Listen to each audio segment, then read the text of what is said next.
ओम नमः शिवाय मित्रों, मैं मीनाक्षी त्रिपाठी आप अपने चैनल पर आप सभी का बहुत बहुत स्वागत करती हूँ।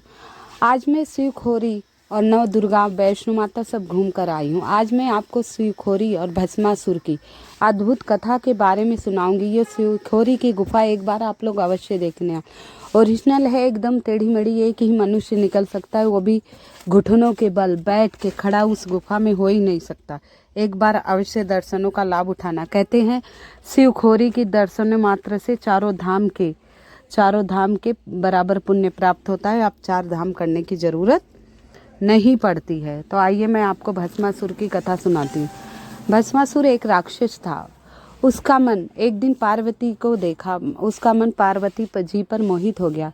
जब उसने जाना महादेव जी उसके पति हैं, तो वो तपस्या में लीन हुआ। महादेव जी को खुश करने लगा और तपस्या करने के बाद जब महादेव जी उस पर खुश हुए तो बोला, भस्मासुर वरदान मांगो। भस्मासुर ने कहा, हे प्रभु, मुझे ऐसा कुछ वरदान दीजिए जिस पे मैं हाथ रखूं वो भस्म हो जाए। भगवान भोलेनाथ जैसा नाम है वैसा उनका काम है भाई। भोलेनाथ ने आशीर्वाद दे दिया। अब क्या था, भस्मासुर भगवान शिव को ही भस्म करने पर लगा था कि इन्हें भस्म करके मैं पार्वती से विवाह कर लूँगा।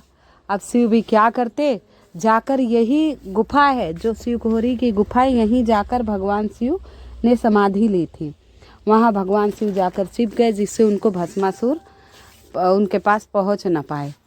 उसके बाद भगवान विष्णु ने क्या किया कि शेषनाग को वहाँ गुफा में रखवाली के लिए भेज दिया। आप जाओगे तो शेषनाग जी की प्रतिमा, भगवान विष्णु का चक्र आपको उस गुफा में दिखेगा। कोई नया वो नहीं है, सब पुराना जो सही था वही है वहाँ। तो रखवाली के लिए छोड़ दिया और अपने चक्र लगा दिए। भस्मासुर वहाँ नहीं पहुँचे और भगवान भोलेनाथ की रक्षा के लिए उन्होंने मोहिनी रूप लिया क्योंकि भगवान ने वरदान दिया था, इसलिए अब उन्हें छुपना ही था। अब वो मान नहीं सकते थे, वचन से बंधे हुए थे। तो भगवान विष्णु ने मोहिनी रूप ले लिया।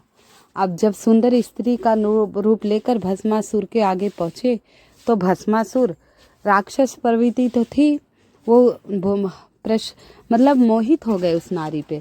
भगवान विष्णु के नारी रूप पे बहुत ही मोहित हो गए।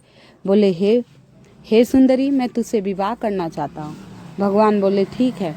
वहाँ उन्होंने उनको मदिरा पिलाई और नृत्य किया और इसके बाद पिलाते पिलाते नाच करते करते उसे इतना मदहोश कर दिया कि जब वो नाचते तो वो स्वयं नाचते नाचते अपने सिर पर हाथ रखकर भस्म हो गया। तो ये शिवखोरी की गुफा है। यहाँ जाने के बाद आप देखेंगे एक ऐसा अद्भुत सा नज़ारा है, ऐसे लगते हैं सही में कैलाश पर्वत के दर्शन हो रहे हैं, साक्षात शिव परिवार के दर्शन हो रहे हैं। वहाँ 3 द्वार है। एक स्वर्ग का द्वार है जो गोला आकार में है। एक अमरनाथ की गुफा है जो अब बंद कर दिए गए हैं। कहते हैं वहाँ से 2 साधु निकले थे, जो एक साधु तो अमरनाथ पहुँच गया था लेकिन दूसरा साधु कहाँ गया ये पता नहीं है। तो बहुत ही। और तीसरा द्वार है कलयुग का जो हमारी घर की तरफ है। हम लोगों से भी शास्त्री जी ने कहा, लेकिन हम लोग कहे भाई माया मोह सब यही कलयुग द्वार से आए, यही से जा रहे हैं। आप लोगों को समय मिले तो शिवखोरी अवश्य जाना और भगवान भोलेनाथ के अद्भुत गुफा का दर्शन करना और उसका आशीर्वाद पाना। यहाँ शिवखोरी के सीढ़ियों पे 2 किन्नर बैठी रहती हैं। अर्धनारेश्वर रूप है भगवान भोलेनाथ का, तो वहाँ बैठी रहती, उन्हें कुछ ना कुछ अवश्य देना चाहिए। इससे बहुत ही पुण्य मिलेगा, बहुत ही लाभ होता है। अगर उनका आशीर्वाद वहाँ बैठे बैठे मिल जाता है तो कहते हैं बहुत कुछ लाभ होता है। मैं कई साल पहले गई थी, उसके बाद से हमारे घर में काफ़ी बरकत हुई, काफ़ी तरक्की हुई।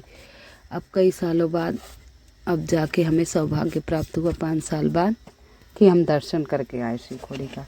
तो आप लोग भी यहाँ बैठे बैठे देखिए। ये तो बाहर शिवलिंग है, मंदिर बहुत बड़ा शिवखोरी में। अंदर गुफा की फ़ोटो नहीं लेने देते। आप कभी भी जाइए तो प्रसाद वहीं गुफा के पास लड्डू का प्रसाद 50 रुपए का मिलता, वही लेना, रास्ते में नहीं लेना, क्योंकि जाते समय कहते हैं कि बस आखिरी ही दुकान है, आखिरी दुकान, ऐसा कुछ नहीं। वहाँ बंदर बहुत हैं।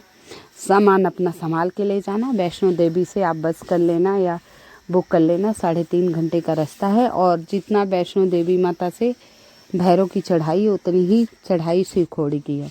एक बार दर्शन करके अवश्य आना। वहाँ रुद्राक्ष के पेड़ हैं और वहाँ रुद्राक्ष लोग पानी में भिगो के रखते हैं। कहते हैं अपना किस्मत आजमाइए, रुद्राक्ष निकाल के आपको देंगे। ऊपर का छिलका उतार देते हैं। असली रुद्राक्ष यहाँ मिलता है। आप लोगों को समय मिले तो शिवखोड़ी अवश्य होके आना। मैंने आपको शिवखोड़ी की कथा तो सुना ही दी है। और भगवान भोलेनाथ के दर्शन कर लीजिए आप, बहुत ही अद्भुत दर्शन। शिव परिवार है यहाँ, मनसा देवी ऊपर हैं, ये देखिए। हर हर महादेव। मेरी वीडियो पसंद आ रही है तो कृपया कमेंट में हर हर महादेव लिखिएगा। लाइक एवं सब्सक्राइब अवश्य कर दीजिए। हर हर महादेव, हर हर महादेव।